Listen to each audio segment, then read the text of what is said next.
চামুগুৰিত গৰু চোৰৰ বিৰুদ্ধে অব্যাহত আছে আৰক্ষীৰ অভিযান। কলিয়াবৰ মহকুমা আৰক্ষী বিষয়াই চামুগুৰিৰ বৰমাৰ ভগামূৰৰ পৰা আটক কৰে গভাইত গৰু চোৰ নুৰ মহম্মদক। বিগত প্ৰায় 6 মাহ ধৰি গৰু চুৰি কাৰ্যৰ লগত জড়িত নুৰ মহম্মদক অৱশেষত আটক কৰে আৰক্ষীয়ে। চামুগুৰিৰ লগতে পাৰ্শ্বৱৰ্তী অঞ্চলত সন্ত্ৰাস সৃষ্টি কৰা গৰু চুৰি চক্ৰৰ লগত জড়িত আন কেইবাটাও চোৰক আটক কৰাৰ সম্ভাৱনা আছে।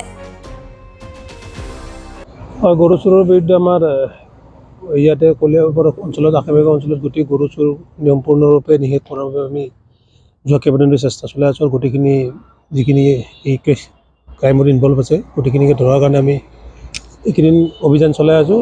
যোৱা 3 দিনত আমি এতিয়ালৈ মুঠ 8জন এবিচুৱেল অফেণ্ডাৰ আমি এতিয়ালৈ ক্ৰিমিনেল আমি এতিয়ালৈ আটক কৰিছোঁ।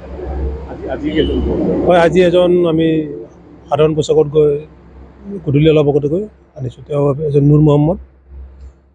তেওঁ আগে পিছত 3-4বাৰ এই গৰু চুৰি সংক্ৰান্ত কেছত জেলত গৈছিলে। কোন ঠাই বুলি ক'লে, কোন গাঁও? তেওঁ বৰমা বিল। দেখা গৈছে কলিয়াবৰ মানুহৰ টোপনি কৰিছে, যিহেতু দুখীয়া ৰাইজৰ গৰু গোহালিৰ পৰা লৈ গৈছে। এই ক্ষেত্ৰত আৰু কেনেধৰণৰ পদক্ষেপ গ্ৰহণ কৰিব? আমি এই গৰু চোৰৰ যিটো সমস্যা হৈছে এইটো সম্পূৰ্ণৰূপে নোহোৱা কৰাৰ কাৰণে চেষ্টা কৰি আছোঁ। আৰু এইকেইদিন 2 দিনে ইতিমধ্যে যোৱা কেইবাদিনৰ ধৰি কোনো নতুন গৰু চোৰৰ কোনো সংবাদ আমাৰ ওচৰলৈ অহা নাই আৰু এইটো সম্পূৰ্ণৰূপে নিষেধ হ'ব।